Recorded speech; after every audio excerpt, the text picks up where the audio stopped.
Hello, everybody. Welcome back to the Bitter Rivals podcast. Today is February the 13th, also known as Super Bowl Sunday.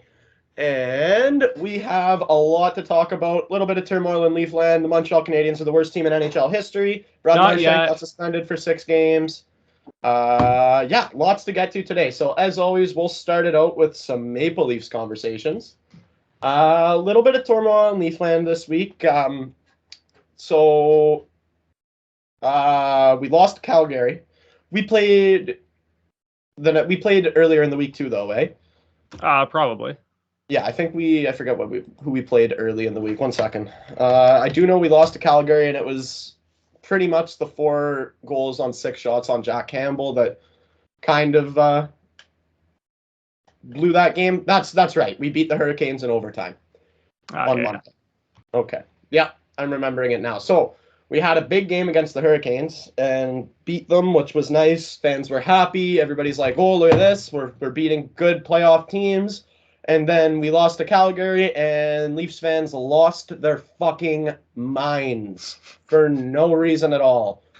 We actually outplayed Calgary, in my opinion. 4 goals on 6 shots did not help Jack Campbell. And Markstrom had a game. Markstrom played really, really well, and he's a very, very good goaltender. So you're going to expect that. You mix that with giving up 4 goals on 6 shots, and you're not going to get over that. You know what I mean? No. You're not going to win a game when you have Markstrom in the other net and you're allowing 4 goals on 6 shots. As much as we love Jack Campbell in Toronto, which we do. Soup is an all-star. We love him, but he can have a bad game. His past 7 starts, I think he's got 5 games where he's let in 5. Ooh, that's not good. That is not good. After his very hot start, Vezina caliber start, he's really cooled off. And right now, I'll bet you all those fans who are going, oh, trade Peter Mrazek, we're good. Guess what? We're not. And it's a very good thing we still have Peter Mrazek. Very, very good thing. Who would be your third if Mrazek had went? Hutchinson? Rick Wohl. Oh. Justin. Or no, not Justin. What's his name? I forget his name. Wohl, though. His last name is Woll. Woll. Joseph Woll. That's what it is. Anyway, that would be number 3. He just signed, actually, a 3-year entry-level contract. So that is kind of shoring up the third string. Rather have him in net than Hutchinson. So yeah, that's a good thing. So moving on to last night's game, which was against the Vancouver Canucks, and guess what happened? Thatcher Demko had a fucking game. Again, we got gold. For the second time this week, we got gold. Yeah. It was a really good game. Leafs, I think that was the most saves ever made in a game by a Vancouver Canucks goaltender, beat Roberto Luongo.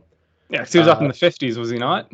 Yes. Yeah, I think he tied him at 50 shots. I don't remember what it ended at, but the record stood at 50 saves, and Demko went above and beyond that. So, again, we got goalied. And we're not talking, outside the circles, shots from the boards. We're talking good scoring opportunities here. And Demko played great. And not that Mrazek had a bad game, but Demko outplayed Mrazek. And that's what happened. That's how it went. And you're not going to win them all. You'd like to win them all, but you're not going to win them all. And I think that it's really important that Leafs fans try to remain a little bit even-keeled through this, because we get really, really high, and then we get really, really, really low. Yeah, there's no in-between. See, but I am in between. Right you're now, not though. You're not. Yes, though. I am. You're pretty tapered off, but you're still pretty volatile. You're not the highest of the highs and the lowest of the lows, but you're still you're still in the middle. Yeah, no, that's what I said. No, but you don't go too crazy, but you're not even keeled. You're not. Okay. Sure, but anyway, it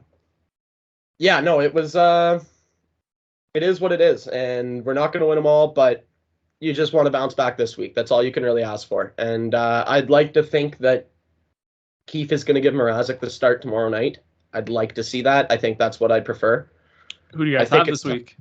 I think it's time to give Jack Campbell a night off. I don't remember who we have this week, but I do know that we play tomorrow. So we play in Seattle tomorrow. That's right. So I would give Peter Mrazek that start, and then we're back at home Thursday. Penguins are in town, and then we're still at home on Saturday when the Blues are in town. Followed by a Monday, February 21st game between the Toronto Maple Leafs and the Montreal Canadiens. Yep. So that'll be an interesting one to speak on next Sunday, but not this Not Sunday. even. Well, I mean, technically it'll be the Sunday after that because the game's on a Monday. So we'll hype it up next week, and then we'll deal with the fallout the week after.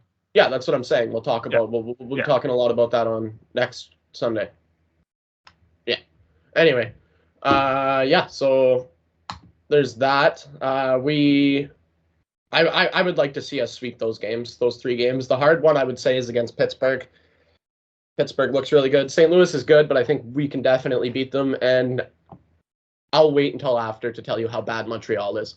So we should win that game, though. Let's put it that way. Yeah, probably. Okay. So yeah, that's about all I got on the Leafs side of things. If you wanted to get your Montreal side of things going, talk about what things happened, then I want to take a few minutes to address the state of the Montreal Canadiens myself personally. So you go. Yeah, so week started off not great. Monday night loss 7-1 to New Jersey. So we'll start with because the issue right now is has been the goaltending and the defense. And I love Caden Primo. He's not ready for the NHL. We've known that before the season started. We knew it last season that he should not be playing. I think he's on like 10 or 11 games this season. Like that is just should never have happened to begin with. Sam Montembeault has been playing hurt for the last 2 weeks. He's supposed to go for wrist surgery, but we literally don't have another goalie. So he's been our backup and been playing. He's actually playing this afternoon. Yeah, it was just bad. It was just bad. Yeah, so Wednesday afternoon, the Habs fired Dominic Ducharme to the surprise of absolutely nobody. Mercy. At that point, that's what it was. I mean, like we could have kept him on. I don't think it makes a difference to this season at all. But in the same way as firing Bergevin in November, like if we're gonna get this, the new management, they're gonna bring a new coach in, like might as well just get this fucking couple months head start of actively looking for him. And he was replaced by Tampa Bay Lightning legend Martin St. Louis. Odd one for sure. But okay. So can I say something really funny? Like, can I just say something real quick? Yeah. I actually, when I saw him behind the bench for the first time, started cackling because of how short he is. Oh yeah, but you see his fucking quads? Dude, I was when I was watching that game last night and they called that, like with 6 seconds left, they call a timeout because you're going to draw up a play to score in 6. Yeah, whatever. With the don't even get me started on that. Like, what do you want him to do? Just be like, okay, like, fuck it, boys, 6 seconds, I'm gonna head to the locker room? Like, no. Pretty much, yeah. Yeah, pretty much. That's what you gotta, you have to send it. You can't not send it. Anyway, when they cut to him on the bench, I started laughing my ass off because he can't be taller than 5'2". He's like, what, 5'7"? Probably like 5'6" or 7, but like he looked like he was like 5'2", and I was crying. There's no way this guy's an NHL coach. Anyway, go ahead, continue. But anyways, so at the time of the hire, we had 37 games left. So I don't think there's like, and this is just my opinion here, is that we're not turning the season around. We're not, nothing positive is coming from this season other than Shane Wright, hopefully. So like, fuck it, why not try something? Because worst case scenario, if the Martin St. Louis experiment fails, oh well, he coached 37 games like in a dead season. Like what's the worst he could do, right? Like the worst we could do is we still finish last. Yeah, and the other thing is like we always kind of complain about how it's just like a carousel for coaching where a guy gets fired and then they just bring in the next guy that just got fired. So it was kind of refreshing to see someone like brand new brought into the equation, which is I can nice. agree with that. Yeah, Um, that's what I like about Sheldon Keefe, actually. yeah, and that's like we're starting to see it a little more. Teams, I don't want to call it outside the box because it's still pretty in the box, but they're not going to the same fucking six guys. Yeah, no, for sure, for sure. Um, Go ahead. And then just as per Darren, this was a direct quote from Darren Dreger. St. Louis is an excellent communicator, fully engaged in analytics, and a qualified teacher. On a short-term trial, this is a risk worth taking. And I agree with that 100%. Yeah, no, I just think it's like he has no connection to this, like to the Montreal Canadiens. Like, he never played for them. The only connection he has is through Kent Hughes, where Marty St. Louis coached their kids together, right? Yeah. So Jeff from Gorton the was also outside looking, Jeff Gorton was in New York at the very end or for the not last Kent little bit. Hughes, Jeff Gordon. That's Yeah, what I was talking about. Okay. Yeah, that's what I meant. Sorry, my bad. No, But it's all good.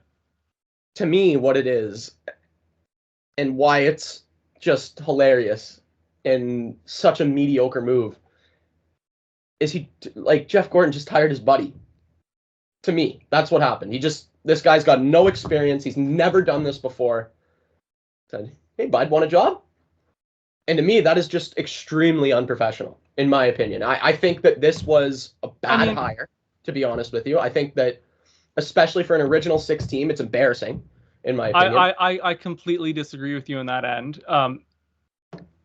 So let's start with, they're not, he's literally just until the end of the season. That's his contract, whatever it is, 3-4 months. Okay. So there's no long-term commitment here. It's not, hey, like, here's a fucking 4-year deal, like, let's go. We were never going to bring in our coach for next year in this phase right now. Like, we're just bringing in someone to steer the fucking shipwreck. Like, that's all we're doing right now, is someone to just get the shipwreck to the fucking end of the 82 games, and Yeah. So, and like, why it's just mediocre. Why is it mediocre? I can understand, but like, it's just mediocre. It's funny to me. I find it hilarious, to be honest call with it you. unprofessional to bring in, one of the most decorated players in like recent NHL history. Players. There's your keyword. Player, not coach. Not coach. Okay, but how, you got to give these guys a chance. Like, yeah, you give them a chance in lower ranks. Coach AHL teams, coach junior teams, coach. You don't just get a job coaching for the Montreal Canadiens because your buddy, you coach his kid. Like, come on, man. Seriously? But like, for 37 games, does it make a difference, Abe? No. When it's an original six franchise, it should. Fucking. Can I start now? Can I go? Oh, no, because I'm going to keep it on Marty St. Louis, because I'm fucking... Not that I don't think he's going to get the job past the year. I think he's going to coach his 37 games or 34, whatever's left now. And I think he'll end up somewhere in the organization, not as a head coach. But you got to realize that, like, Martin St. Louis made a playing career out of proving people wrong, of being told by people, you're not going to make it, you're not going to be any good, you're not going to do it, and he kind of did it all. Stanley Cup champion, Olympic gold, fucking countless individual trophies. I'm not knocking Marty St. Louis' playing ability, absolutely. No. He was a great player. It's not just playing, but that's the mentality, is people are going to sit here and tell him, oh, it's disrespectful, it's it's embarrassing that you just got hired by your buddy, like, and he's going to prove you wrong. That is what he is as a human being. He proves people wrong.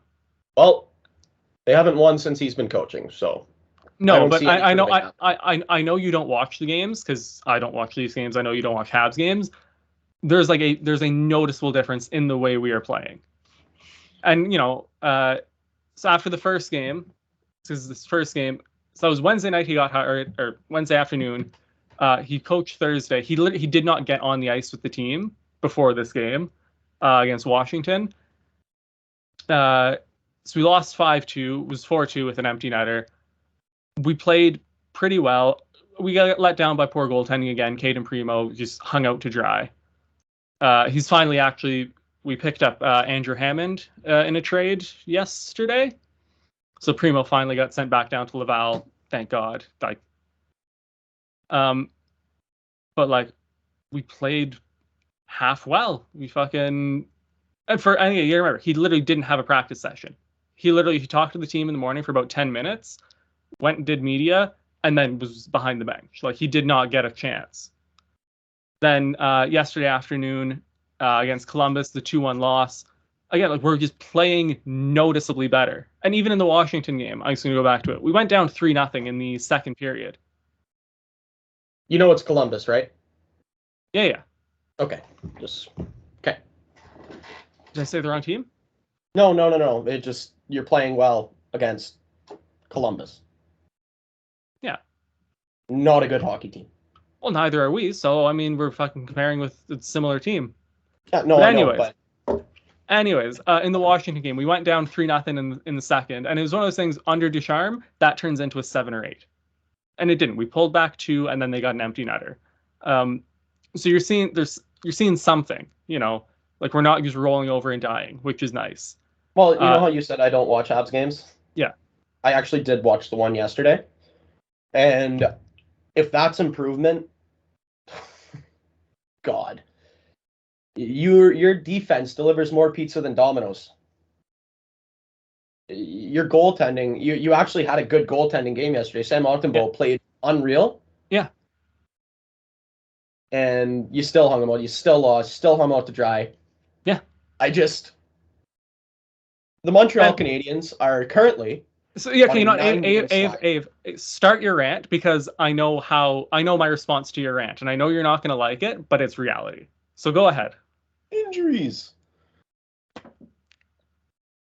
Yeah. 9 game slide. 8 games overall won through, what are we at now? How many games have they played? 40 something odd.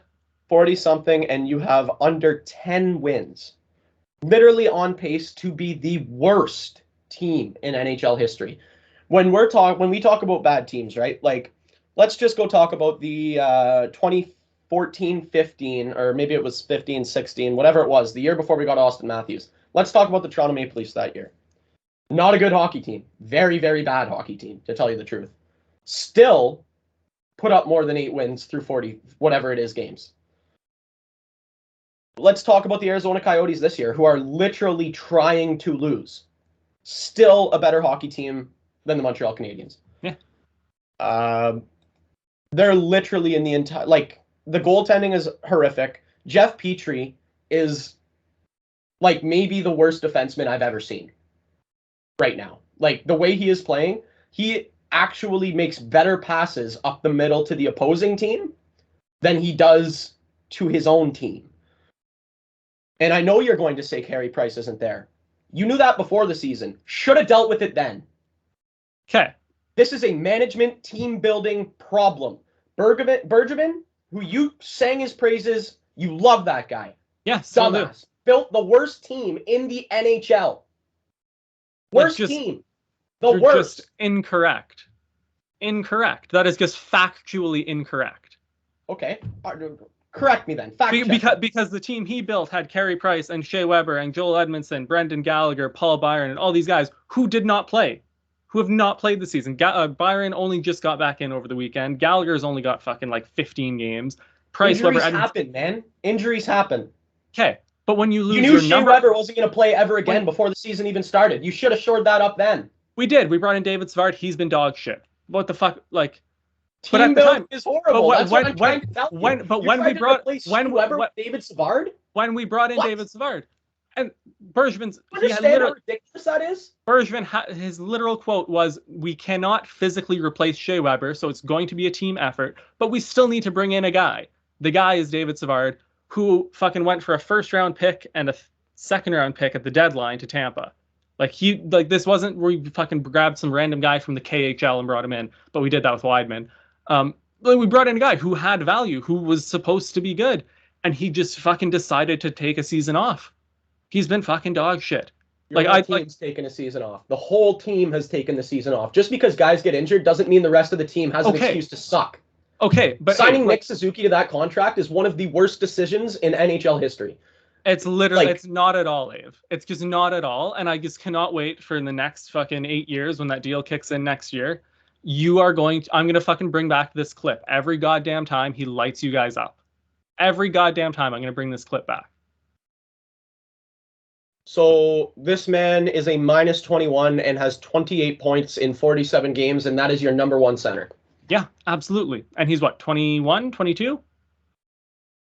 22, yeah. Yeah, I'm taking that.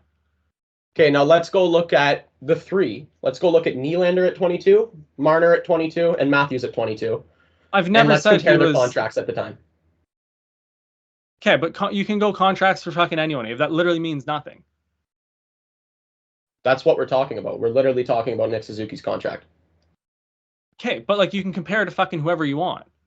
Guys bloom early, guys bloom late. Like you can fucking pick and choose the contracts that make your argument look good. You know what I mean? Yeah, no, I think my point is you can look at pretty much any contract in the league, any reasonable contract in the league. Like, obviously, there are some that aren't good. We know that there are bad contracts in the NHL. Louis Eriksson, Oliver Ekman-Larsson. These are bad contracts. Nick Suzuki is another one of those bad contracts. That's what I'm trying to tell you. It's just not, though. It's just not. Well, like, watch a Habs game and watch results speak for themselves, and you guys are on a 9-game slide and have won 8 games. Okay. Would the Leafs be in the position they're in if Jack Campbell, Morgan Rielly, and Jake Muzzin hadn't played a game this season? Yes or no? Yes. Really? Yes, because we still have Austin Matthews, Mitch Marner, John Tavares, Peter Mrazek. Jake Muzzin hasn't played well. We still have TJ Brody. Still have Rasmus Sandin. Yeah, no, we would still... Maybe we wouldn't be like the third best team in the league, but we'd still be a top 10 team. Absolutely. Absolutely. That's just not. No. Yeah, trust me. No. But like you sit and bitch about the Habs and fucking like all of our issues it needs to be brought. Like, this is an embarrassing year for them. This is embarrassing. No, nobody's arguing with you, Ave. That's the whole thing. Is nobody's arguing with you. It's just when we say, look, our issues have been defense and goaltending because we're missing our best defenders and goalkeepers, and then you say that's not the issue, but it is. It is. Like, watch the games. That's been the issue. Yeah, I know. Caden Primo should have been nowhere near. Caden Primo should have been nowhere near the net this year, but he has to be because we have fucking 4 injured goalies. Like, again, these things happen, right? You can't blame the entire season on it. This is like you kind of can, though, when you look at what has happened this season, and we get blown out because our defense and goaltending are bad. Why are our defense and goaltending bad? Because everyone's hurt. Like, you're not putting the 3 together. You're picking and you're just saying, no, you can't blame injuries on it. You absolutely can. It's just reality. Because that's not an excuse for the rest of the team to play like shit. It just isn't. But it's because it's trickled down.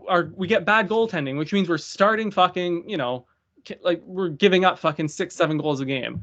Our defense have struggled fucking completely in our defensive zone. Like, I know you don't watch games, but we sit in our defensive zone and we can't get the puck out. We can't clear it. We're slow moving the puck out, which means we're not getting out up the ice, which means our forwards don't have a chance to do anything.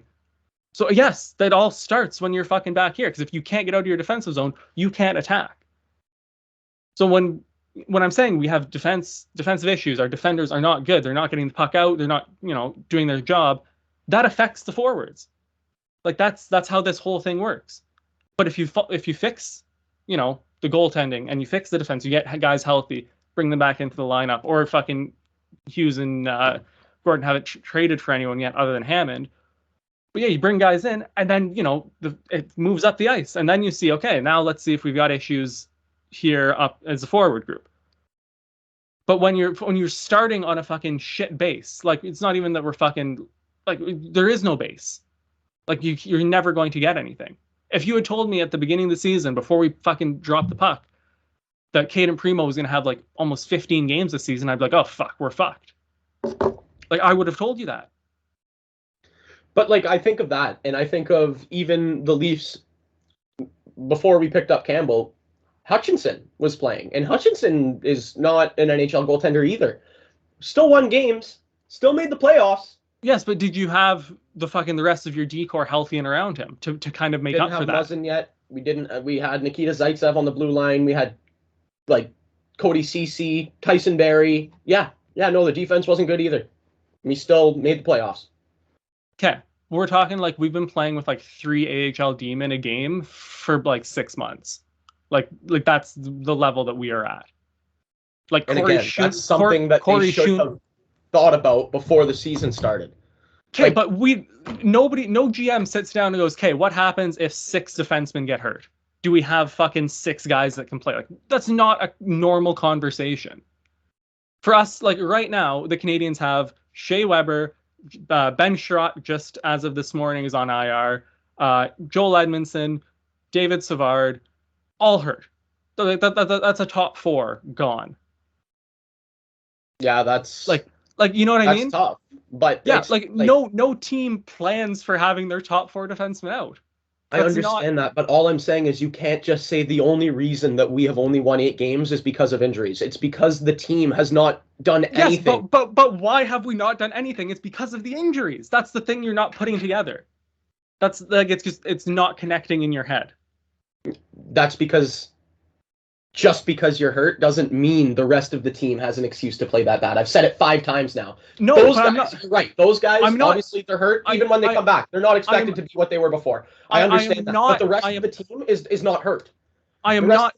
Just but the rest of the team is AHL players, Ave. That's the thing you're not understanding. We're playing with fucking 7 AHL forwards and 4 AHL defensemen from like mid-November to like the end of to beginning of January. Okay, what's Nick Suzuki's excuse? He's still fucking putting up some points. He's still you don't 9 goals. I know you don't watch games, but like the game against Colorado, the games against Dallas, when we're winning, he's driving the offense. Everything we do goes through him. Everything. But when he's playing with a fucking AHL winger because everyone's hurt, you can't fucking expect him, and I don't expect him as a 22-year-old to just fucking put the team on his shoulder and fucking no. I don't expect him to put up 4 goals a game to make up for Cade and Primo giving up 4 fucking weak goals. No. Like,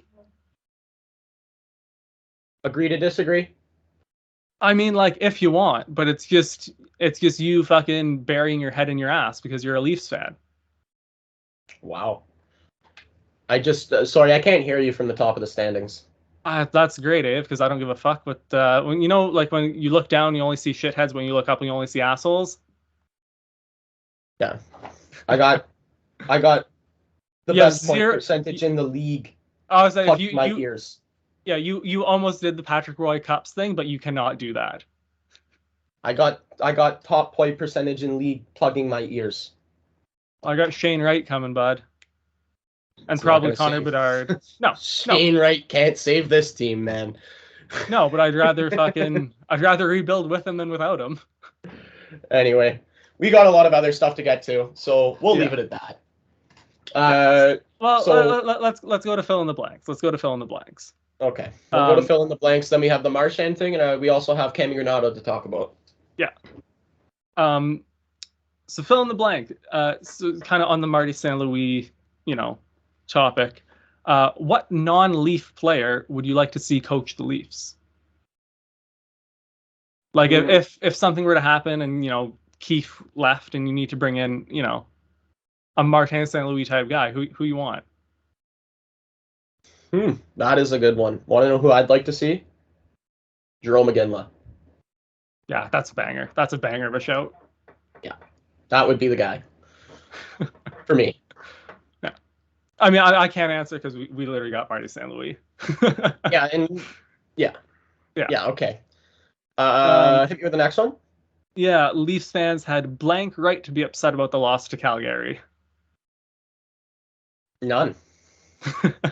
No right. Absolutely no right. All right. We won 24 of our last 27. Well, I think now it's 24 of our last 28 games. So. Canada. So men and women, Canada has a blank % chance of winning gold at the Olympics. Well, I think you have to give Russia their props, the States their props. On the men's side, yeah? Oh, yeah, on the men's side, I'm talking. Yeah, on the men's side, so I'd give them about a 30% chance. I was feeling about like 55-60. It's a pretty open tournament, but like I still back the boys to do it. Yeah, no, I think 30 is still pretty high considering the amount of high quality talent there is in that tournament. Yeah. And the thing that I always think about though is Russia just takes their KHL guys, and They lost to Czechia yesterday in OT. did they? Yeah. So that's what I mean. Like, it's an open tournament right now. And then on the women's side, On the women's 100. side, it's 100. It's 110. 100% chance. Like 99 because the states can do damage, but like I just I'll go want to 99. bring I just want to bring this up. So our quarterfinal against Switzerland, we won 11-0. Our Tendi only made 11 saves for the shutout. Natalie Spooner currently leads the tournament with 11 points. Sarah Fillier and I forget Jenner's first name, Brianne Jenner, share the tournament lead with 11 goals. And then Poulin and Spooner share the tournament lead with 10 assists each. Jesus, we're so good. like we're so good. And like I know the Americans are very good, but like they're not even at that level yet. No, Like, they're not. just not. We're gonna beat them this year for sure. Like we gotta crush them. Yeah, and I'm not gonna give it any more airtime than this. Idiots who keep saying that the women's hockey doesn't belong in the Olympics, like actually fuck off. Like honestly. Like just that's just such a bad opinion. Like and I know it's an opinion and they can't be wrong, but that's a wrong opinion. That is just that's just wrong. Everybody's entitled to your opinion, but yours is wrong. Yeah, like straight up. Yeah. On the broadcast, was it Friday night? They were talking about the Olympic panel. It was I forget who the other two people were on. PJ Stock was one of them, and they were talking about that article in I think it was the Toronto Star. Yeah. They're saying like all these other sports that other countries dominate and all these other like different things, like you don't sit there after fucking Jamaica destroys everyone in sprinting in the Summer Olympics. You don't go fucking take sprinting out. The Jamaicans just win everything. It's like, no, fucking invest in your program. Get better. Train your people better.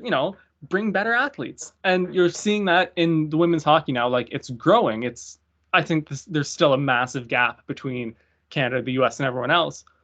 But like the everyone else is getting better. And it's not going to be fucking next Olympics or maybe not even the Olympics after that.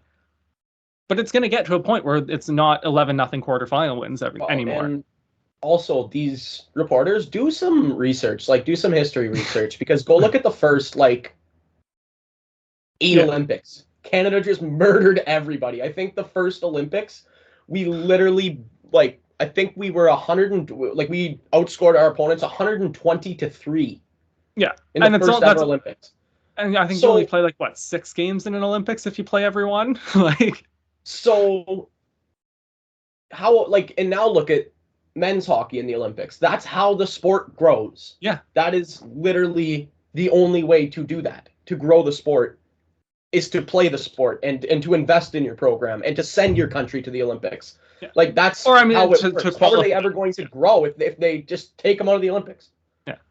I look at countries like Germany and Switzerland on the men's side. Where were they fucking 10, 15 years ago in the grand scheme of fucking men's hockey? They were fucking exactly. They were you had Marcel Gottsch and Olaf Kolzig. You had your one fucking token. Now look at the Germans in the NHL. Mo Seider is one of the best young defensemen in the league. I mean, Timmy Stützle, great hockey player. Draisaitl. And even their team now with no NHLers is doing not terrible. No, they're competing. The DEL is a good European league. This is how the process it's not how the process works. That's invest money, invest in the program, invest in your players, you get better results. And it's not going to be overnight, Nope. Yeah, anyways, so speaking women's Olympic hockey, we got to talk about the Vancouver Canucks. Yeah, actually made a really good hiring Cammy Granato, stealing her from the Seattle Kraken, actually, where she was a scout. She lives in Vancouver, so she was obviously very happy to take the position as the assistant general manager of the Vancouver Canucks, which is fantastic. Yeah, she's a great hockey. She's a savant. Her and her husband Ray are two of the best people in hockey. To be honest with you, Ray Ferraro and Cammy Granato are the ultimate hockey power couple. And to be honest with you, I'm really as much as I fucking hate the Vancouver Canucks and all their fans, much respect for that hire. Much respect.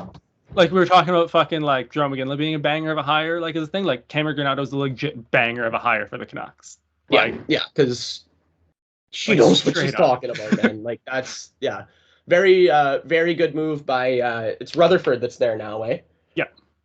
Very good move by Yeah. Rutherford. Very Well, good. And I think they also their actual GM I think is like European. Like I don't even think he's North American. So they're making some big progressive strides over there in Vancouver. So good for them. Props to them. I forget the position they filled a few maybe about a month ago. Yeah, Emily Castengay. Yeah, that one. I forget what the position is, but they That's have the her thing. in there. They also have Rachel Dury, who's an analytics wizard. Anyways, back to the Castengay hire. A lot of people were upset because they thought Cameron Granato was going to get that. And Yeah. so now for her to, be brought into the organization as this assistant GM is fucking great. Yeah, love to see it. Love to see it. So we'll do a little flip around here. We talked about something really positive. Let's talk about an idiot, Brad Marchand. 6 games wasn't enough for that. I don't think so. No, 6 games was totally fair, but I mean, I don't want to say he didn't swing his stick at Jari's head, but like it was more of a fencing motion. Yeah, but like I still think like what Chris Simon got like 30, 25 games for something like that. Okay, but he baseball swung his stick like a psychopath at a guy's head. Yeah, no. That's the thing. I'm not saying they're close, but I feel like that is it's a little Marchand's is a little closer to 25 games than it was to 6 games.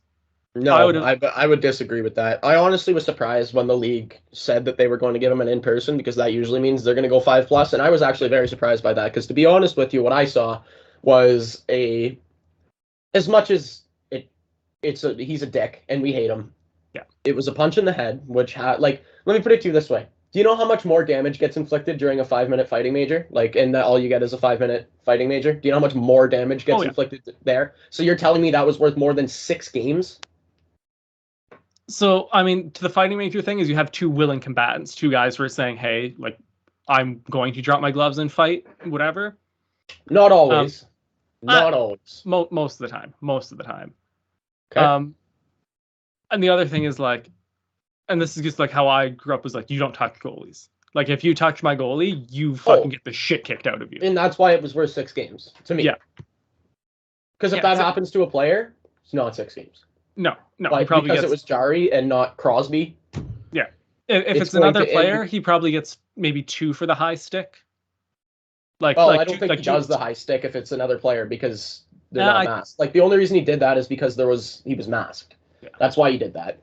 It wasn't malicious. He wasn't trying to hurt him. He was just trying to piss him off. You know what I mean? Yeah. And I think any more than 6 games would have been fucking ridiculous, to be honest with you. Like, I would have even been pissed off if he got more than 6, even though it is Brad Marchand. Interesting. Brad Marchand has lost $1.4 million due to suspensions. Could you imagine being such a dick that you just give away $1.4 million because you're such a dick? Okay, but like, remember when Ovi fucking speared that kid in the balls and got a $25,000 fine? Yeah.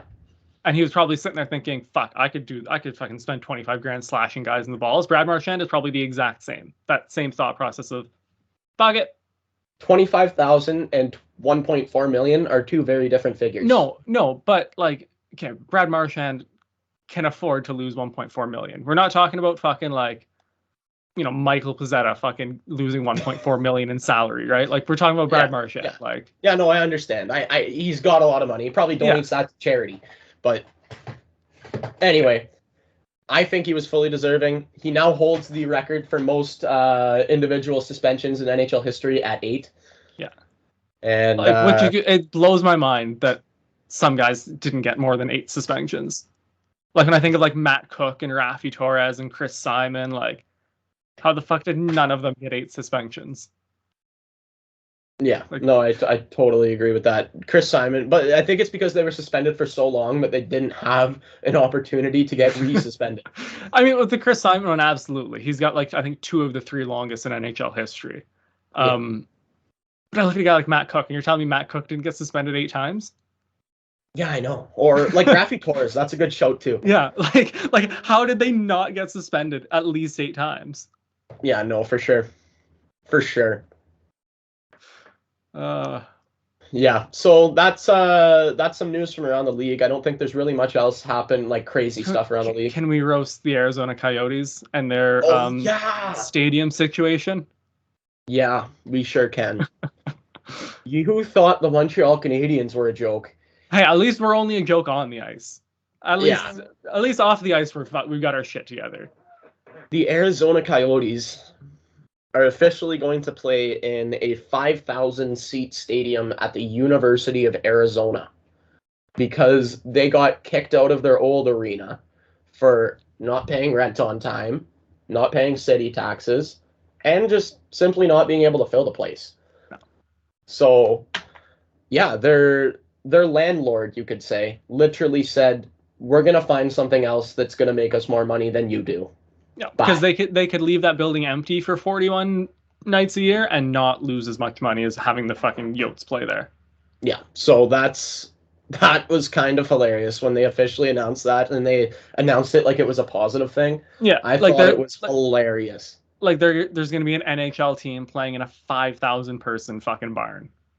Like that is. So here's the thing. Next year, the Super Bowl is in Arizona this weekend. The Waste Management Open is in Phoenix this weekend. And I'm sure the Yotes are going to be playing at the University of Arizona. That's a weekend trip that I would be all in on. I would bet you money you could get those Arizona Coyotes tickets for under $10. That's what I'm saying. That would be the cheap part. The Super Bowl is not a cheap thing. No, obviously not. No, I actually saw something. I think the cheapest Super Bowl ticket's like 10 grand. Oh yeah. Right now, resale. I'm not allowed to make comments on paying a lot for tickets because I've spent a lot of money on a lot of tickets. But even the Habs playoff tickets, even the Cup final ones, they were not 10 grand. I think I saw cheapest ones were at maybe 2 or 3 grand. Champions League final tickets were not 10 grand. Fucking 10 grand for Super Bowl is something else, man. Yeah. That's Super Bowl is something else. I'm very excited for that today. Did you want to get to prop bets or did you want to just leave that out? Because you don't even know what you're talking about. I mean, I'll throw prop bets. I have no idea what the fuck I'm talking about, but I'll throw them out there. Okay, so the over-under for the anthem length is set at 104.5 seconds. Are you taking the over or the under?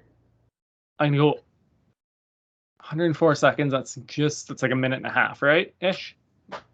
Minute 40 seconds. Minute 44 and a half seconds. Over. I'm taking the under. Over. She's gonna whoever's singing it's gonna ham up the end when they get the fucking jets flying over and everything and fireworks because Merca. And yeah. Merca. Yeah. Over. Yeah. Halftime show. Will Snoop Dogg censor himself? God no. No way. Not a chance. Not a chance. Okay, we can agree on that one, and we'll do one more. Coin toss. Heads or tails? The opening coin toss. I'll let you go first. I've been a heads guy my entire life. I always take heads. Tails. Okay, there it is. There's the prop bets for the Super Bowl. And now who do you think's going to win? Go Bengals! Yeah. I got to go Bengals just because Gallagher and Suzuki are Bengals fans, so got to back them. Go Bengals. Yeah. Good morning to everybody except the LA Rams. Anyway. So we're going to get to that. I got a golf tournament to watch coming up here. I hope everybody had a fantastic weekend. Gitano, do you have what do the Leafs have coming up this week? So yes, we play tomorrow in Seattle, then the Penguins, then the Blues. Penguins on Thursday in Toronto, and the Blues on Saturday in Toronto. All right. Yeah, so we've got the Sabres actually right now. The Habs are down 1-0 with about 5 minutes left in the first. What a surprise!